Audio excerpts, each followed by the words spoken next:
All right, so we took an L. That's a good thing, okay? The season's over. We're trying to draft. But we are going to talk Cowboys and not just draft. Clarence won't let me. We'll talk Cowboys. Tyler Smith, a left tackle? Is that happening? Trevon Diggs, mystery solved? And Jerry's going to fix everything. Meow.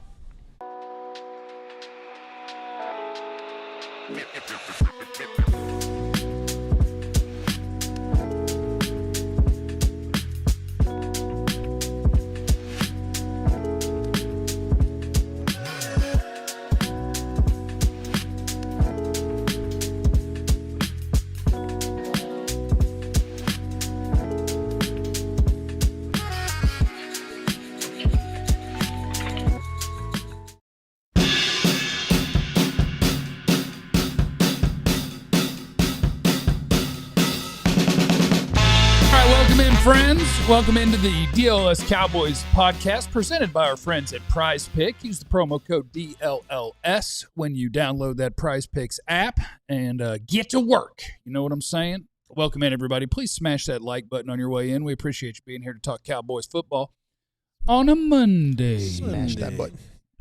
Hello, my name is Jeff. Hit the like button. Next to me is former Cowboy wide receiver Jesse Holly. There's a lot of black people who want to be Hogwarts. Who want to be Hogwarts?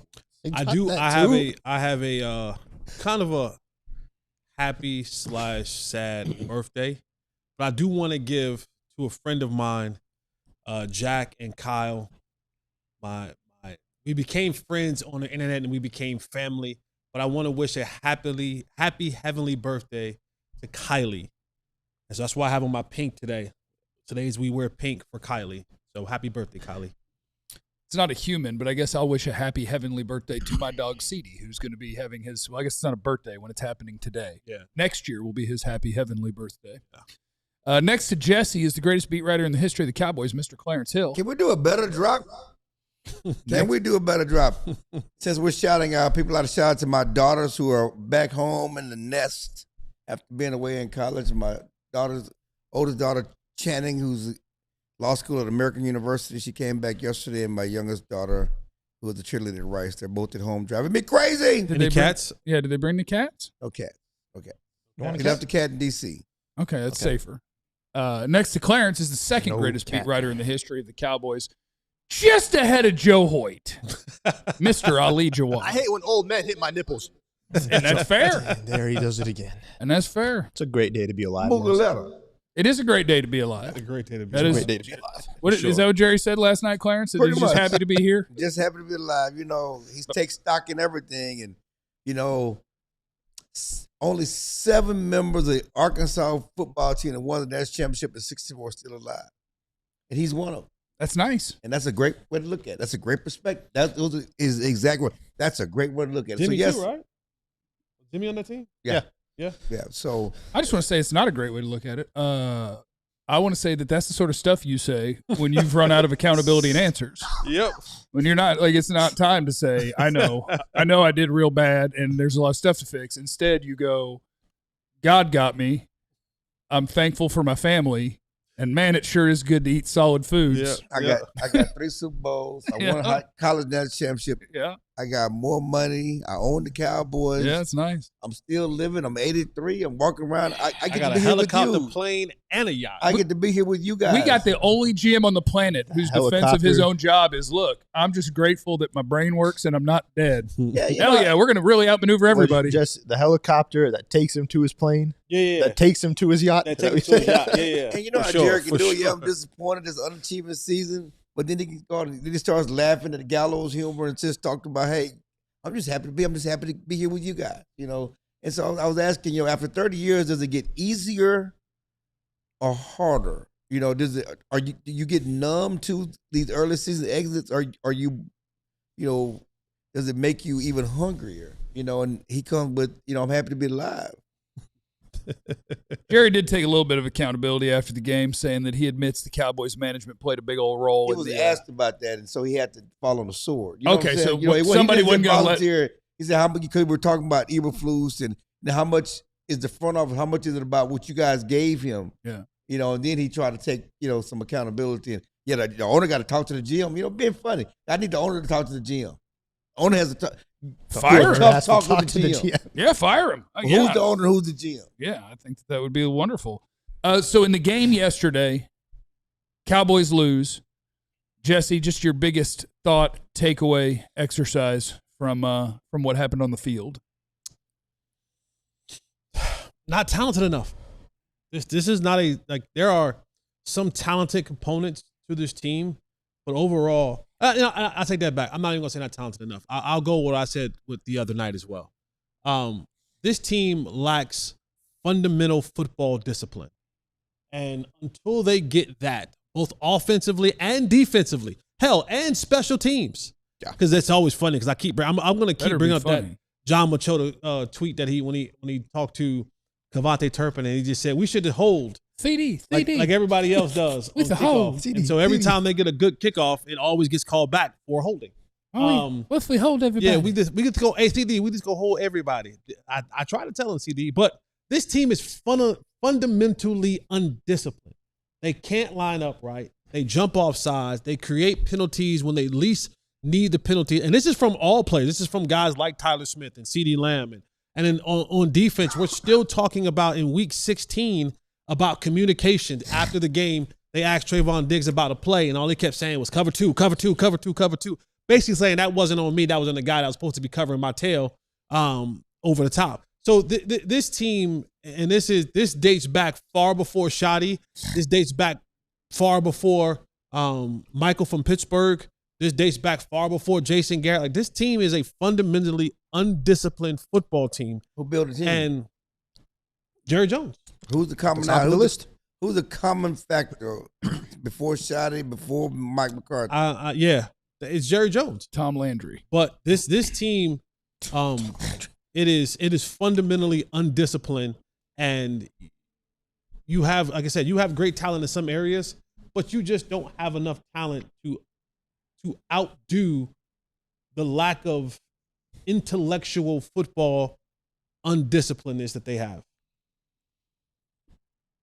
Yeah, I think all of that is true. And the hard part is, and why I'm glad that Jerry at least said some of the things that he said about the role that he plays and that this is on him, is hopefully that leads to an openness to changing the way that they do things, because there's going to have to be.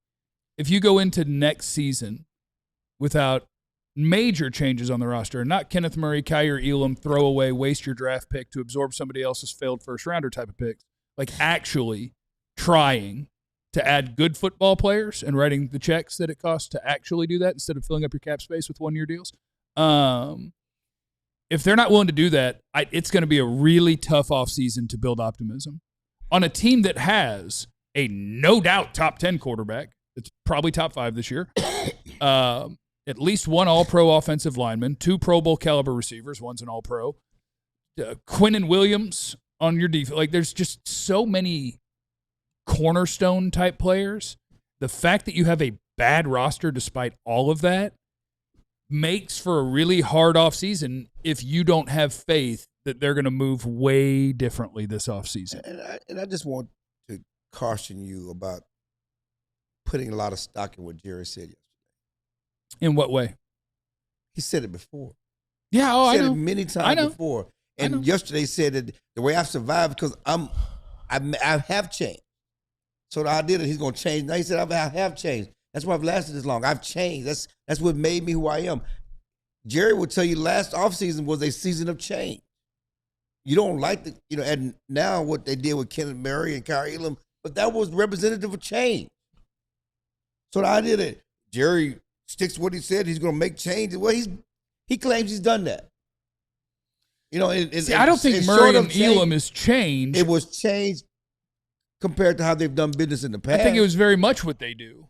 Finding guys who they liked 4 years ago that have failed in the NFL. Added 11 guys, with 11 guys. They added people. They added more. They added people. They added for the people first to time their in team. forever. Compared to what they've done before, it was big time. Well, they didn't have a choice. They ran out of players. Whatever the reason. But in their mind, it represented change. But to your point, and this is the Clarence Hill special. Don't confuse. Don't confuse movement with progress. I agree with what you're saying, and I agree with it. I'm just saying that from we're taking Jerry at his word, is what I'm saying. and he's trying to say if Jerry's really sticking to what he said, then things gonna be different. What I'm saying is I've heard Jerry make these proclamations, fall on the sword, take ownership, accountability before.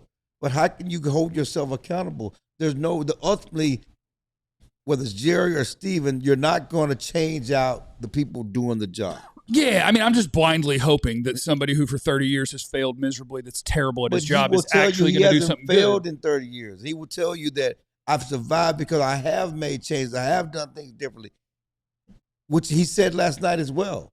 I've done things differently. That's why I've been here. That's where I've seen people fail, and I've made changes, and I just don't know. And he talked about the Michael Parsons trade. He talked about the cap room and all that stuff. And we'll see, and we'll see if things are going to be different. But he said so much. And so you can pick apart everything from, again, I'm happy to be alive, to I'm ready for my comeuppance, and I see what we've done. Yes, and I take ownership and what we did wrong. And yes, I want to change. And I know I can change because I've changed before, is what he says. I've made these changes before. He's only made one change, and it was the worst thing to ever happen to this team. The only change he's made is when he fired Jimmy Johnson because he wanted to have the fun and pick the players. And it was the dumbest thing he's ever done in his life, and he still doesn't realize that. So to your point, like, I'm the one trying to have some sort of optimism in how they could have a good team. Like, I don't need help in being told that Jerry Jones is probably not actually going to do anything productive. I know. I'm just trying. Because if you go through this offseason and Jerry Jones moves in the way that he normally does, you're going to go into another football season and you're going to have no chance. And I hope, and this is a terrible thing to say because we want interest in the Cowboys. Talking about the Cowboys is our living. But if you were to say, like, I hate when Jerry learns a new word. Yeah. And I'm not saying he didn't know this word, but he finds a word and it becomes his word for months. And now it's continuity. Yeah. If you're really going to run back that defensive coordinator, season's over. We're not even done with this one, and next one's done. Because you're not trying. That's not trying. And that's what drives me nuts. Right. It's one of the many, many things that drives me nuts. If you're not... He said when people say he said the quiet part out loud, let me get to one quote. Like, Jerry told you exactly what's wrong with this team from his own mouth when he said, when I bought this team, I didn't do it as an investment. I bought a profession. Right. So we have an 83-year-old guy, with all due respect, love old people. The utmost respect. I don't want an 83-year-old person making the decisions for anything. And we have a guy who's stubbornly sticking to, I bought the right to do this job. Not that I can, or I'm good at it, or I'm the best. Like, 32 people play in this sandbox, and the goal is to have the best people at everything. Not here. The goal is, I paid for it, MFer. So I'm doing it. Because I want to. It's fun. I bought it. It's mine. It's my toy. Like, that's not trying to win. And he'll never learn. He'll never learn from that. And I think it's embarrassing, and I think it's gross, and I think it sucks for Cowboy fans. And I think it's amazing they've had so many competitive football teams despite that. It's a hard thing to overcome. Your decision maker, if you rank them 1 to 32, is somewhere in the bottom 3. So when they do have success, man, shout out to the people around him for getting it done. I'm not going to hire the best coaches, not even going to try to. I'm not going to look for the best decision makers because what? This is mine. Anytime they're competitive, shout out to thank you, Dak. Thank you, Dak. And how's that worked when you said not going to hire the best coaches? Because, Jesse, you just pointed out earlier, look at the change that, 3 different teams have gone through in a span of a year from Jacksonville, Chicago. New England, Chicago, all that. Meanwhile, you took, 2 weeks to make your decision on Mike McCarthy? Yeah, I mean, it's just the way he does stuff. Like, sounds like another leader I know that you were describing, but I won't say who that leader is. The fact that, It was a perfect blueprint of another leader I know. The best and brightest who anyone with a head coach opening is like, all right, let's get in line. Let's get this dude in here. Let's interview him. Let's offer him all the money because, man, we'd really like to change this thing. the Cowboys won't even take that interview. Yeah. They won't even take it. Because why am I going to give this man $16 million when he'll do it for $2 million? And I know him, and he knows me. So he knows it's what I want, and then that's the stuff you got to deal with. So I'm saying that I hope Jerry moves different, because starting from 1 week before the season, when Jerry quit the season, he quit the season a week before it started, which is dumb. And now the biggest problem with your football team is exactly what you gave away, because it was dumb. And I can't. It's so hard. It is so hard, because we live here and we grew up with this team, and I want this team to win every game they play. But I also get a sick joy when they don't, and when it explodes on them, because he deserves that. He deserves that. I want great stuff for all the players. I want them to make all the money, and I want them to win every Super Bowl. But when it goes poorly, I also think it's kind of funny. Because when you own this thing, and it's your ego and selfishness and dumb decisions and stubbornness, you deserve that. Jerry Jones does not deserve to succeed at football. He doesn't deserve it. Coming up next, less about Jerry Jones and more about whatever is next on the run sheet. I hate talking about Jerry Jones. Hire somebody. I would like to talk to you guys about my friends at Wild Fork Foods with 9 DFW locations. It's my favorite store in the Metroplex. Absolutely incredible. Plus, it's holiday season now, so what are you looking for? You need you a ribeye roast, a spiral ham, maybe a whole duck. They got you covered at Wild Fork Foods. They can take care of you for the holiday. Plus, great place to get gifts for the foodie in the family. Wild Fork Foods is the best place in the world. Stop going to the grocery store for any sort of meat products. It's not even just meats, but they do have all the meats. Maybe you want something exotic. You want alligator, ostrich. Guess what? They got it at Wild Fork Foods. It's affordable. The staff is incredibly friendly and knowledgeable. It's my favorite place in the world. Hit them up. Frozen is fresher at Wild Fork Foods. They're organic, grass-fed ground beef, 85% lean. That's $5.60 each when you buy 2. That's about the best you're going to find. You got to try them out at one of their 9 DFW locations. Great for the holidays. You can also check them out for free delivery. WildForkFoods.com is the website. Go learn more about my friends. Also, I want to thank our friends at Shady Rays. I've got a pair of Shady Rays. They're the greatest sunglasses on planet Earth. They're wonderful. They're affordable. And they have an incredible situation where if you accidentally were to break or lose your Shady Rays, they're going to get you a replacement. No big deal. They're not going to shame you about it. They're just going to hook you up. Shady Rays, all sorts of different styles of sunglasses, whatever you're looking for. You want the big old athletic ones. I got some of them for volleyball, which is really fading because my body's falling apart. Don't worry about that. That doesn't matter right now.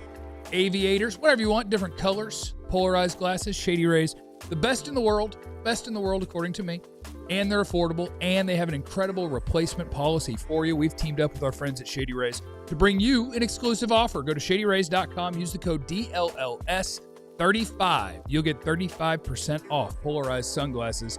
Go ahead, try for yourself. The shades that I love that are rated 5 stars by over 300,000 people at Shady Rays. Huh? Jeremy said it's a good idea to pre-record ads so you can just cut Jeff's rant off with Jeff. I don't know what you're talking about. It's the DLLS Cowboys podcast. It's time for the second segment of our broadcast day. Tyler Smith played left tackle in that game, and it sounds like Tyler Smith will play the rest of the way if they play him, if he's playing. I guess he's playing. He's going to play the rest of the way left tackle. He's going to play left tackle the rest of the way. Do we like that? I don't.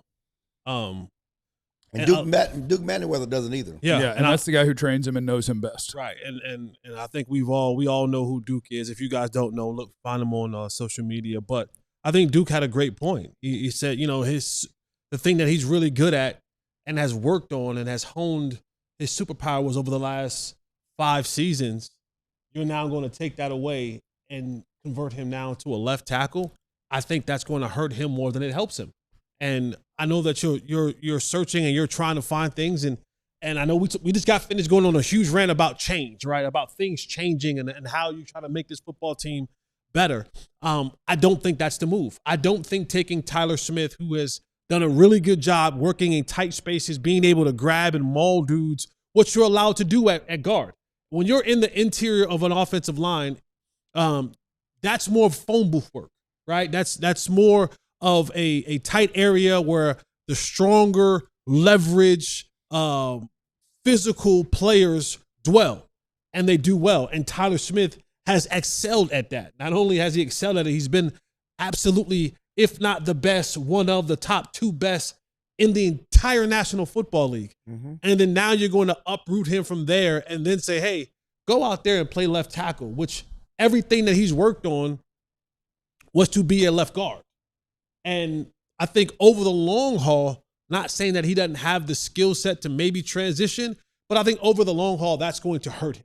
And now you're going to be in a situation where when people get film on him, because there were moments in that game yesterday where you saw like, oh yeah, moving and dancing in space is difficult. And it's not a Tyler Smith thing. It's a left tackle thing. Like if you're not used to moving in that level of space when the line goes the opposite way and now you're on an island with a dude who is big, strong, fast, physical, and you have to be able to control him for most of the game, that will become a problem. And so what you'll end up happening is you'll now have a guard and a left tackle problem.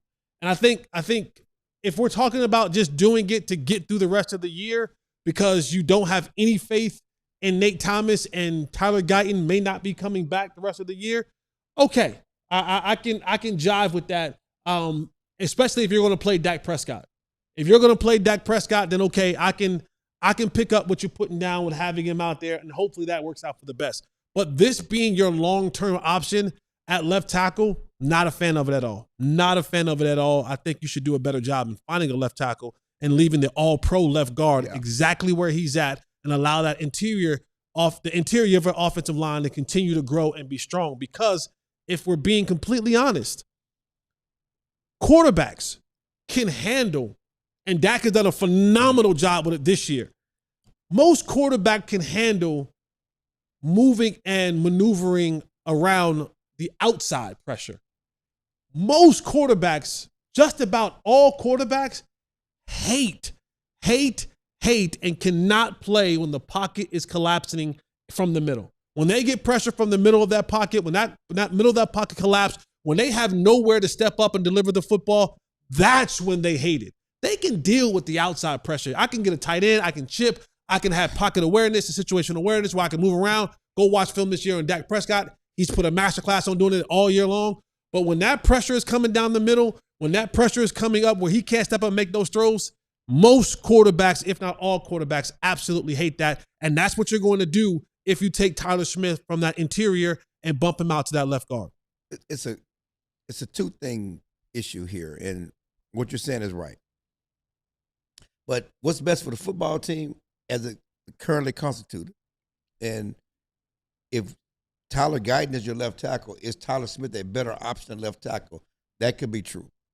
Sure. And it's also possibly easier, although I hear what you're saying about the guard pressure, to find a guard, a capable guard, than it seems to be a capable left tackle. But can I just interject quickly and I'll give it right back to you?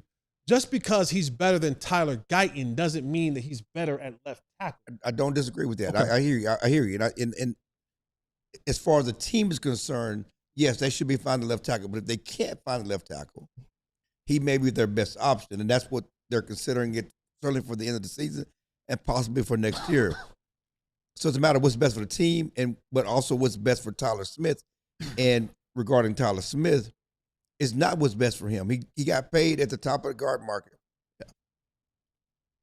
He's on a track to certainly be Ring of Honor, multiple Pro Bowls, possibly a Hall of Fame guard. I mean, you look at his numbers, his Pro Bowls, all this stuff, all pros, all this racking up. This is not best for his legacy. Yeah. You know, because he won't be that at left tackle. He may be the best of the bad lot at left tackle for the Cowboys, but he won't be the best in the league. He's right now the best in the league at left guard. And so you're diminishing his legacy, his future, all the other stuff, possibly his earnings in the future by moving him to left tackle. Because he's paid at the top of the guard market, not paid at the top of the left tackle market. So, again, I think that the balancing act for the Cowboys as they go forward is what's best for the team, what's best for Tyler Smith. And certainly they should be on the market looking for a left tackle. But if you believe you've solved your left tackle problem with Tyler Smith, that's something you don't have to address in the draft because you have so many needs on the defense side of the ball. They cannot spend another first-round pick on offensive linemen with so many needs on defense.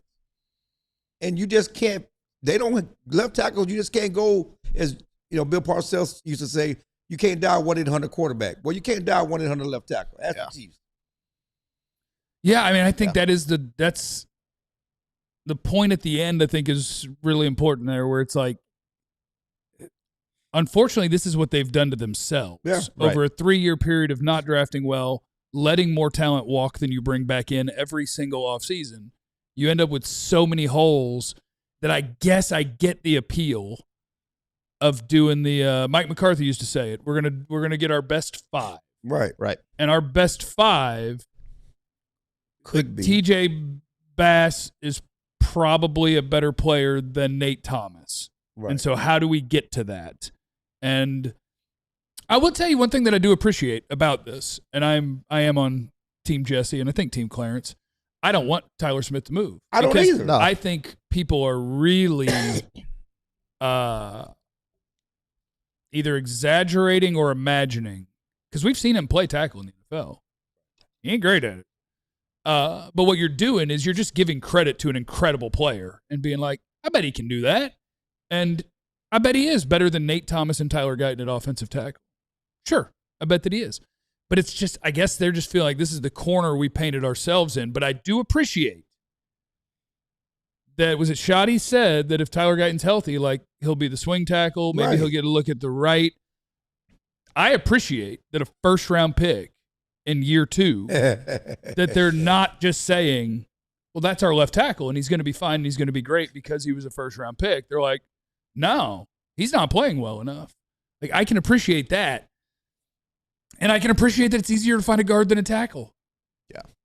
Tyler Smith ain't a Pro Bowl tackle. No, he's a Pro He's Bowl not. guard. He's an all-pro guard, guard. Right. And he's not a Pro Bowl tackle. So I get how you're tempted, because if he could do it and if he could be a Pro Bowl tackle, then it makes sense. Yeah. And so getting back to the first segment, some of the takeaways from the game. And that's one of the takeaways from the game, is because the Cowboys really tried everything they could to win. You're talking about this last 3-game stretch. They were trying to put the best team on the field they could see to win and really build momentum. This was really their last chance to me to really build momentum by beating a good Chargers team. Showing, hey, we got something. We're gonna put Tyler Smith. We're trying to win. And that's why they moved Tyler Smith to left tackle. They played Diggs. They moved Eberflus up to the box. It didn't matter. They really sold out. Yeah. At this point, with 3 games left, as you can, to win that game on Sunday at home, the last home game, and they got beat by double digits. They got their doors blown off. Yes, they looked good early, but the second half, they farted and fell down. And so that's part of the disappointment and kind of and I think Jerry and everybody resigned and said, we're not a good football team. Yeah. And I'll also say, Clarence, you made the comment of you can't use another first-round pick on an offensive lineman. Yeah, you can. You can. I think You being tempted to move Tyler is them trying not to. Yeah, but I'm with you. But you if it's can't. best for your team, you can. If it's best for your team, you can. Now, do they still have other holes? Absolutely. Now, that would then force you to have to really go out and spend money in free agency. Yeah. Now, if you have resigned yourself to the fact that, hey, we're going to go out and spend a bunch of money in free agency, we're going to get top tier free agents, we're going to go spend quality assets on acquiring well-known players who have had productive seasons in the National Football League to join our football team to add depth, then you for sure can say, all right, we're going to use one of these first-round picks on an offensive lineman. You can for sure do that. Now, what you can't do is you can't go and use this first-round pick or one of your first-round picks on an offensive lineman and then go, well, we're going to have it everywhere else. Like you can still go get an offensive lineman in the first round. That's not off the table. Because, again, if that's the best player to help your football team at that particular pick, then go do it. And if that pick is your 10-year, multiple all Pro Bowl left tackle, then go get him. Go get him. But you also then have to go out there and put the necessary pieces in place that aren't Dollar General, bargain bin, guys who we thought 4 years ago was going to be great, and the league has shown you that they're not great. And those are the guys that you go and sign 1-year deals to and say, hey, you go play Mike linebacker and you go play defensive end. And I know you had some traits that we liked 4 years ago, even though you've been barbecue chicken on the outside. Yeah, you go play corner too, because none of the teams that drafted you prior wanted you on your football team anymore. So that has to be a conversation that they were willing to have, to go out there and say, if Proctor, the left tackle out of Alabama, is available, or one of the mammoth dudes from Miami it fits in that mold, Maui Noah. Yeah, then boom, we plug him in, and then. And how high will those guys get drafted? You can't get left tackle in the 20s. We know that, right? Well, you get him at 13. Like, I don't think you can't get him at 20. You said no. You said they weren't taking a lineman last year. I don't think there's a lot of things I'm right about. You Don't said do it, that. so it was gonna happen. Don't do that. Don't do that. You weren't even around then. Don't do that. I don't think there's a holy cow offensive I know the tackle stories. prospect. I also said that Diggs and Overshadowing and Revel won't be at their best I think when everyone this would have season said started. No, everybody didn't say that. that. We got a lot of fans got mad and say coming off the injuries, but no one remembers that, and you see what they're saying. So We can talk about Revel later too, because if you you're know. just banking on that's one of our starting corners, boy, Hey, he better senior. show you. We ain't don't wanna heard go from there. you, senior. You can't. We ain't heard from you, Papa Senior. You've magically not been in the chat, Papa Senior. I'm just saying, we love to have you in the chat anytime, my brother. Coming up next is the Magic Marker Monday, the single most important thing to fix this offseason. What is it in the chat? We'll get to it. It's the DLLS Cowboys podcast. Friends, let's talk about my friends and yours at Factor Meal Kits. That is, the website's factormeals.com. Take the grocery store out of the game. Have everything delivered right to your door. You can do it and get yourself some healthy food. Most people report being a healthier person when they're getting in their Factor Meal Kits, taking care of things. More variety than ever now. You can choose from a wide selection of weekly meal options, premium seafood choices like salmon and shrimp at no extra cost, different global flavors. 97% of customers say Factor helped them live a healthier life. Feel that difference no matter your routine. Eat smart at factormeals.com/DLLS50 off. Use the code DLLS50 off. You get 50% off your first box and free breakfast for a year. That code DLLS50 off, factormeals.com. Get you 50% off that first box. Free breakfast for a year. Get delicious, ready-to-eat meals delivered with Factor.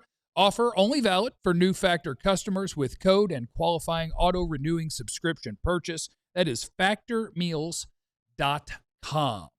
Also want to shout out my friends at Prize Picks. Keeps things interesting for me right now. Some teams are eliminated from postseason. That's all right. You still have a bunch of fun on Prize Picks. Maybe certain guys aren't going to play. That's all right. You get to find you another guy. I'm ready. I'm ready for Jalen Tolbert activation. I'm ready to see what that number is, and I'll just say more than, Just get ready to make the best picks. Maybe do some hating on some other teams. Just pick all the Eagles to have less than. That's all you got to do. At Prize Picks is you just say if you think that a player is going to have more or less than his projected stats in a game. In football, you can do receiving yards, rushing yards, passing yards, touchdowns, field goals, rushing attempts, all sorts of different things. You can do it across sports. They got you covered at Prize Picks. So download the Prize Picks app today. Use the code DLLS. You'll get $50 in lineups after you play that first $5 lineup. That's code DLLS. Get you $50 in lineups after you play your first $5 lineup. Get on over there. Have yourself some fun. Enjoy the games. It's Prize Picks. It's good to be right. All right, it is a Magic Marker Monday on the DLLS Cowboys podcast. And what I'm looking for from everybody up here and from you in the chat is what is the most important thing to fix this off season for your Dallas Cowboys? Man, we had 99. Come on, unacceptable. Well, let's go. I got to be more positive. Got to get the like. To get likes, you have to be happier. Ready? Okay. Big off season for this team. Looking forward to the moves that they're going to make this a Super Bowl contender. All I need to know is which one is the first one. What's the most important thing for the Dallas Cowboys to do in this offseason? What do we need to fix the most?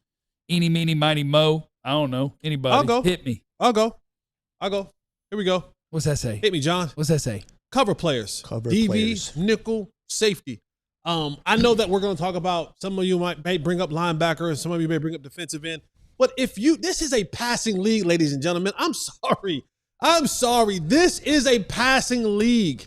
If you can't stop the pass, if you allow Russell Wilson, if you allow J.J. McCarthy, if you allow Justin Herbert, if you allow Jacoby Brissett, and the list goes on and on and on, if you allow Jalen Hurts to come in here and spank that tail in the passing game, you're not going to win many football games. I'm sorry. This is a passing league. It will continue to be a passing league. Also, by the way, I told you guys this weeks ago, 13 personnel will become the future. I'm just telling you, 13 personnel is becoming the future in the National Football League. That's 3 tight ends, 1 back, 1 receiver. More teams are running it now than ever. 13 personnel is going to become the future of the National Football League. So if you don't have enough people that's going to be able to, 1, support the run, but also be able to defend and guard athletic 6'4", 6'5", 6'6", 240, 50, 60-pound tight ends, they're going to either pass the ball on you all day or run the ball down your throat all day. But you're going to have to get cover players. It is inevitable. Everybody now is going to the point where you're going to have the 1-2 punch in the wide receiver game. You're going to have that, that CD and George Pickens, Chase and T. Higgins. You're going to have the, Amon-Ra St. Brown and Jameis Williamson. Excuse me. And the list goes on and on and on and on. Everybody's looking to get to that dominant 2 wide receiver set, 2 big-time wide receivers. The days of the kind of just throw it out there is no longer here. The quarterbacks are passing for 4,500, 5,000 yards, easily more than ever now. I'm telling you. If we don't get better cover players who know what the hell to do in the back end, we will be sitting here again next year having the same conversation over and over and over and over and over again about how the Cowboys can't stop anybody. You need to get some better cover players. Jeff put linebacker on there, but they can't cover either. We need them to cover. I'm talking about in the secondary. Yeah, so I'm going cover players. Clarence, it's rushing cover. It's rushing cover. It's rushing cover. Pass rush. Cover and rush. It's rushing cover. It's rushing cover. Pass rush for your secondary. Yes. Coverage for your rush. Well, pass rush. Mm-hmm. What helps get tips and picks take away my is getting to the damn quarterback.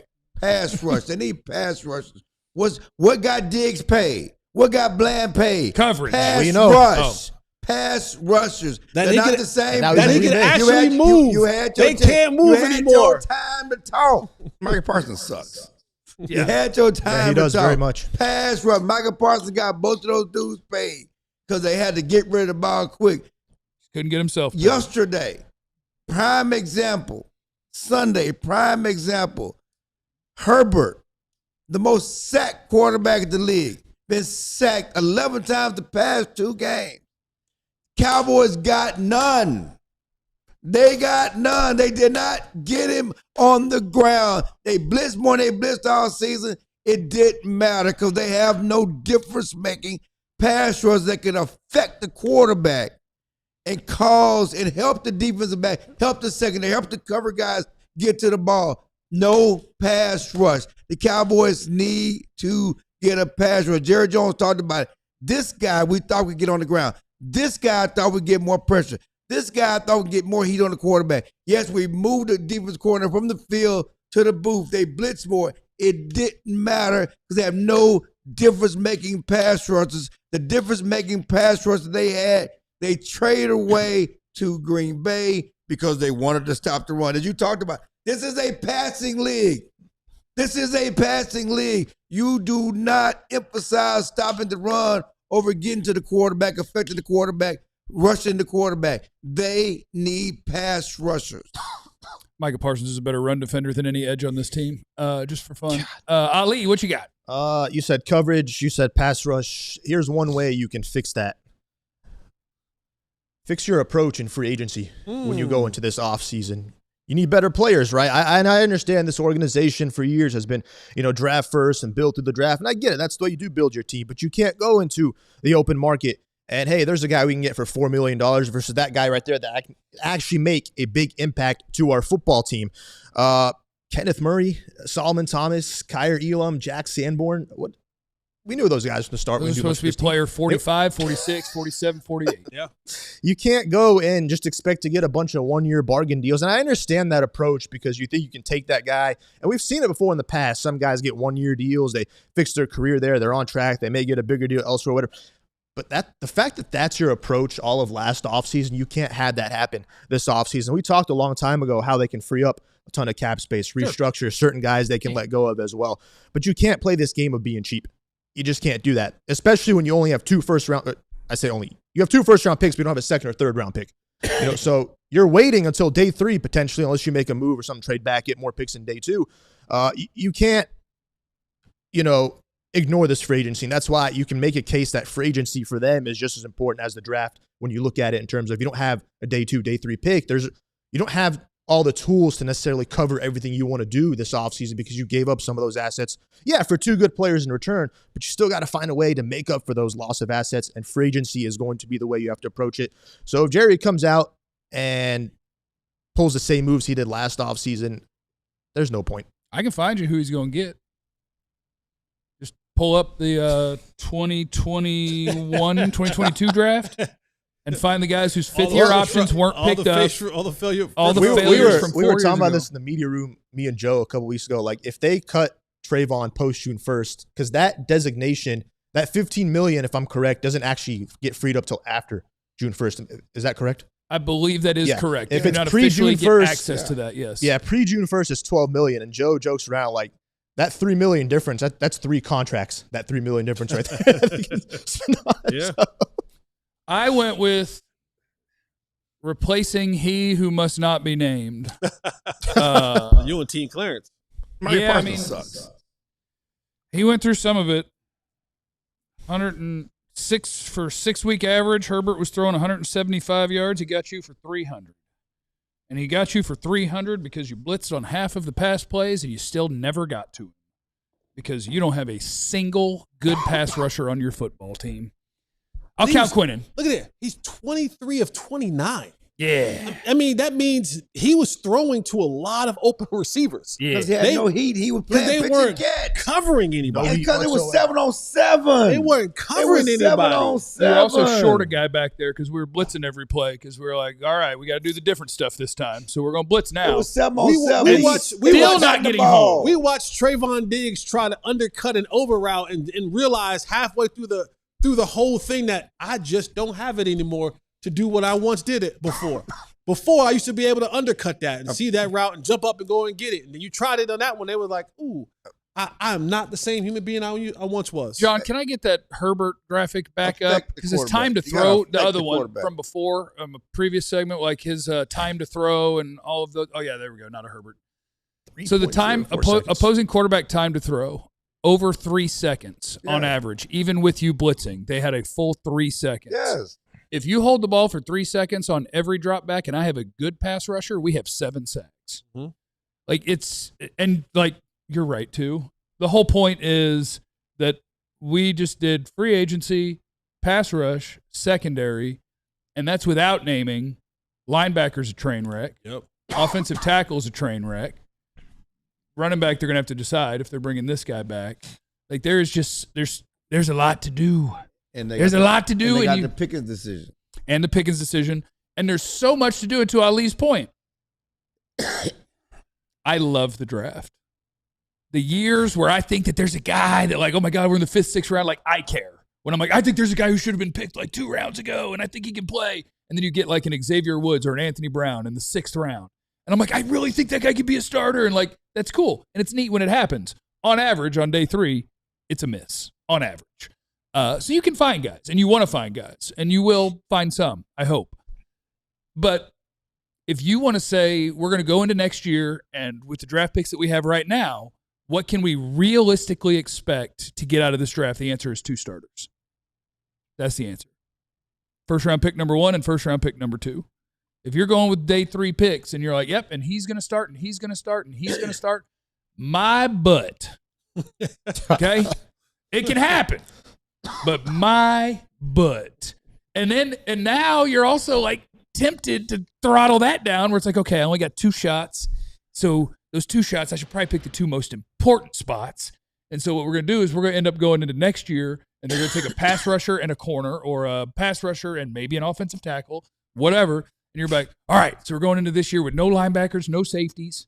We don't have a running back. Like, you got to do a lot, and free agency got to be a big part of it. So you need 2 corners or 1 corner. Is Revel? They will consider Revel a starter, and I think that's a mistake. Okay. So you need 2 corners. You need 2 linebackers, 1 defensive end because you're going to say that as a rock. So you need 1 defensive end, probably right? Need 3 defensive ends, but yeah, 1 starter. So that's how many of that on defense you need? You need 6 players. And then offensively, you need a tackle. And you kind of need a safety too. You might need 2 safeties. Yeah, that's it. Okay, so that's 8. Because I think technically Hooker's still under contract, but you probably don't want to pay him $10 million for what he's doing right now. And I think Wilson is up, so you probably want to be rid of both of them. You probably need 2 safeties, 2 linebackers, 2 pass rushers, and and 2 corners, and a left tackle, a running back, a left or right tackle, running back, receiver. No, I didn't think you could on receiver. Maybe but you have to pay him depending on Pickens. Oh yeah, you got to pay him. It's a lot. There's a lot going on. You got to make it, and you can't get all that with 2 first-round picks. You can if you trade down 3 times. Give me about 6 picks in the first 3 rounds. Yeah, but the second and third round pick, what's their record on second round pick? What's their hit rate on second round pick? Just find the hurt guy. That's who we're going to get. Coming up next on the DLLS Cowboys podcast, who do you want to see playing the rest of the year, and is Eberflus going to make it? All those things is next. That's a good point from Kimchi. Jesse takes his vitamins. Been coughing next to him all week, and he's healthy as an ox. I do. We're an ill crew. Like, I do take but vitamins. Jesse takes his vitamins, and he wipes things down. We got sweet hats that you can get, alldlls.com. Some of them are Brandon Bills partnerships as well, which means the quality of that hat is going to be absolutely wonderful. The Brandon Bills are like those underwater hats, basically, because, you have above water and underwater hats. And when you get the ones that are the underwater hat, that's good because if you go underwater in a not underwater hat, a lot of times you'll nap your snake when you come up out of the water because it's just not built to be fighting through all that. So you want to have the height. I don't know what nap your snack is, but it's a throwback to a mistake that Skin Wade made one time on the air when he was talking about nap your snack. Yeah, underwater hats. You can nap your snack if you don't have the right sort of hat on. Sign up to be a diehard. You can get a discount when you buy them hats. QR code is on your screen if you're watching on YouTube. By the way, this podcast is available in audio formats if you choose to take things in that way. Just look it up wherever you look things up. But sign up to be a diehard. When you do that, you can pick a free T-shirt from our merch store. They can be sent right there to you, and that's free when you sign up to be a diehard. He's back. Shiesty. Shiesty is back. Pickens is back. And once you get your free T-shirt, this is the Stay Shiesty T-shirt. Now you're a diehard, so that was free. Ooh. And now you get 20% off when you buy the Shiesty hoodie. Yes. Which I was doubled up the other day. You were. I had my Shiesty tee under my Shiesty hoodie.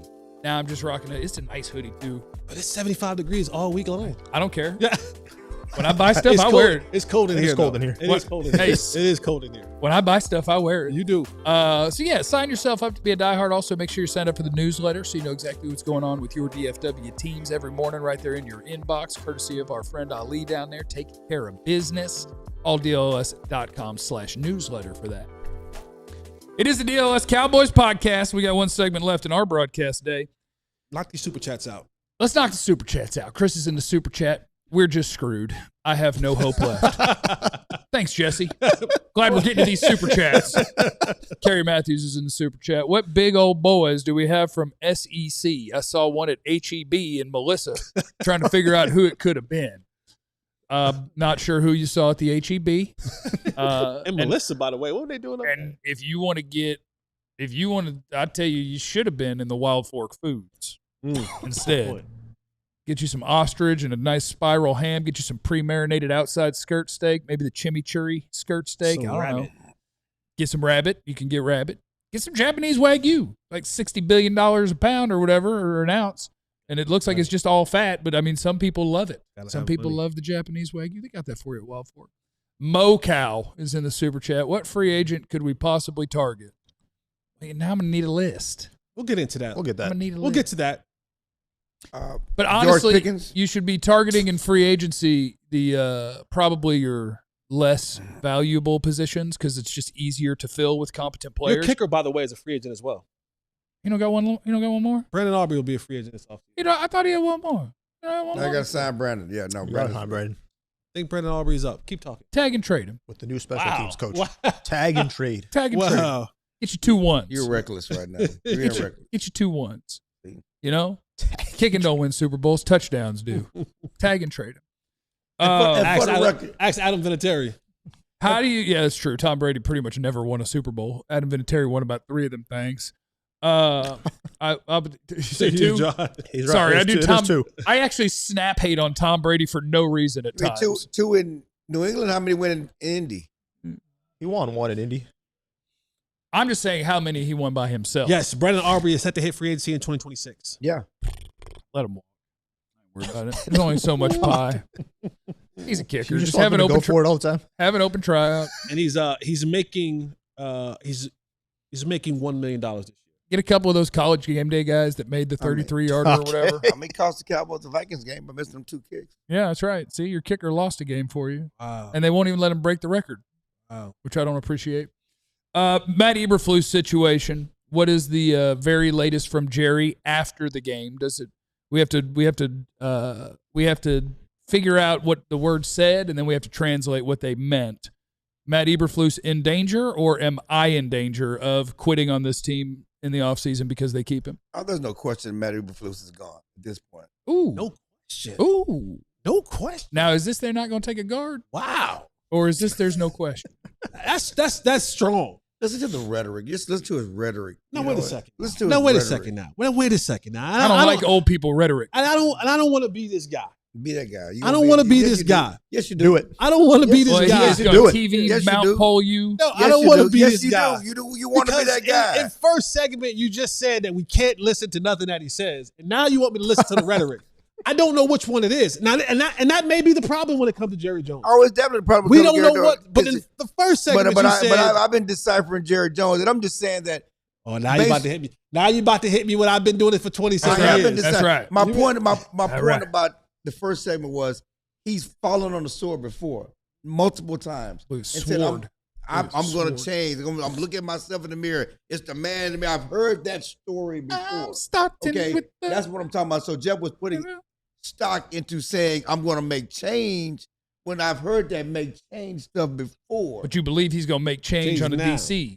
Regarding the DC, I like interrogating he Clarence. is actually he's been protective of the DC. Yeah. Okay, and talk about consistency. And That's his pick. And his words have changed over the course. He's gotten very matter of fact and point blank about this is the job they signed up for. If you listen to his tone, his tenor, his rhetoric regarding Eberflus' future, that has changed since the start of the season, since mid-season. And certainly the idea, even with Shoddy, and talking about what they signed up for and how people talking about their jobs, he's just being very matter of fact about, job on the line.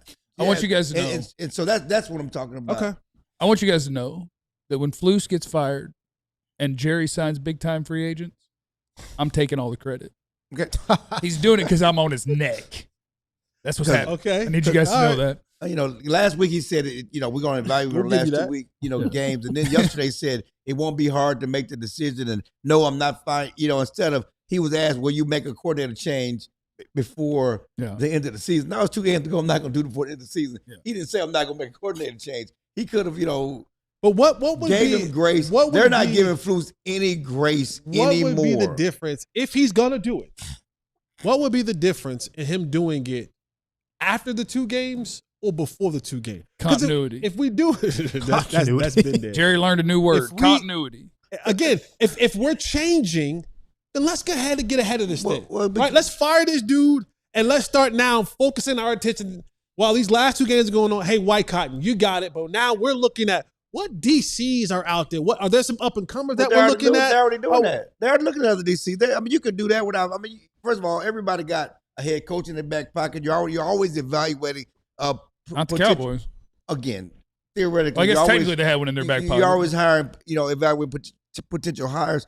And I felt this way from the beginning of the season. The issue with Eberflus is there's not a guy on the staff you say, I want to elevate. I think he can do a better job. Let Diggs try it.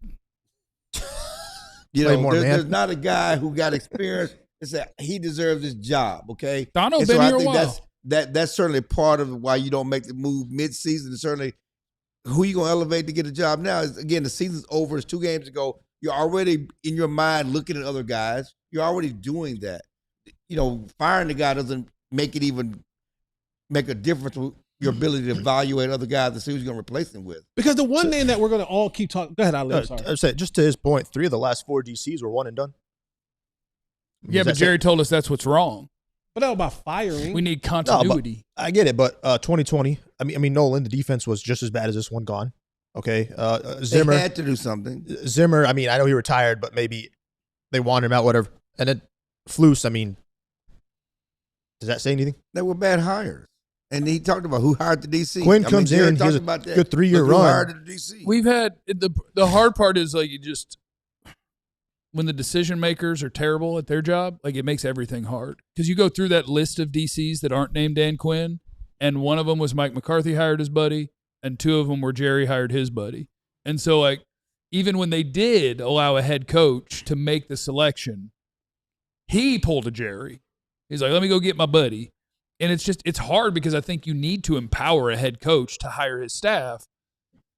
But I also sometimes might have to be like, hey, why are you picking the guy that you just like to have family night, movie nights with and watch the Care Bears or whatever? Like, what about sell me on the best guy for the job? And that's what makes it hard for the Cowboys right now. When you move a guy from the field to the booth, it makes no difference. And you're evaluating. I mean, come on. The writing's on the wall. I mean, and Jerry was just talked about. Last week he talked about these no-name quarterbacks having great games against the defense. Yeah. We are where we are. Shotty talked about that. You can't ignore where we are. Yeah. Yesterday he talked about, I expect to get pass rush. We didn't get it. He's calling out the defense coordinator. They're calling out Eberflus. I mean, I think you saw there's 3 games left in the season, and they clearly told Eberflus how he was going to call the game. Yeah. They're like, you're playing more man and you're blitzing a bunch. The end. And you're going up to the move. And you're not even going to be able to hang out by the coach. You just need to go up there, get out of the way. And this is how you're going to do it. And then he did it. And for Flus, I do think after the game, he could have walked up to Jerry and been like, that better for you? So does some of you like that blitzing? Does some of these names intrigue you a little bit? These are some of the 2026 rising stars that could possibly be a defensive coordinator. Brian Flores, Matt Patricia, Jim Leonard. So Jim Leonard's on this list. Joe Witt Jr. is on this list. Raheem Morris, if he's fired from Atlanta, would be on this list. Chris O'Leary, he's at Western Michigan. I like doing Irish stuff. What about this? Chris Shula over at the Rams. Jeff Hafley at the Packers are some names that are being talked about. Now, I don't know if some of these names you recognize, some of these names that you don't recognize. Any of those that kind of tickle your fancy that you're thinking about for the Cowboys to hire? Because we talk about they need to hire a new DC, but who? I don't think I'm smart enough off the top of my head to know the resumes of those people. Yeah. I know one of the names that we are hearing is Jim Leonard is going to be a hot one, and I'm in on that. I'm in on Brian Flores, but as the chat will tell you, he is suing the NFL, and Jerry Jones is nothing else if not the top of that pyramid. So that might complicate that if something else didn't complicate that. Are those guys, Jesse, with expiring deals? What's that? What would that thing be? Huh? Well, salary. Jerry doesn't like to pay people too much. Okay. And he'll probably be a hot commodity. Okay. I said Flores suing the league could disqualify him if something else didn't. Yeah. Like having a big salary demand or something like that. Something else did. I love Matt Patricia at Ohio State, but I do think that he'll just stay there. I think Ohio State will give him more money than Jerry Jones would. Is it Wink Martindale's at Michigan? Wink Martindale's, he's down there. He's messing down there around in Michigan? college too. Yeah. There's folks out there, but I think what you'd have a better chance of is pull up the Jones family tree and then get their Rolodexes and their friends and family, so most frequent texters. Biggest friend in the league right now? Yeah, and you just pull the name out that's the most frequent texter with one of the grandkids or something. Chan Gailey. We didn't even talk about Diggs, huh? Well, he had a TV mount pole fall on his head. What do you want? He played cover 2, gave up a score. Yeah, he said cover 2, cover 2, cover 2, cover 2. What about TV mount? Well, it fell. Why he picked Jane and not you to carry that water? because she wanted to carry the water. I just hope that he's got that thing snugged up Why real you do good. that? No. Thanks for stopping by, everybody. We'll see you tomorrow. Remember, you have no idea what anyone's going through. Be cool to everybody. We love you. Be easy. Eliminate the contingencies. It's like, We all silly like the mayor.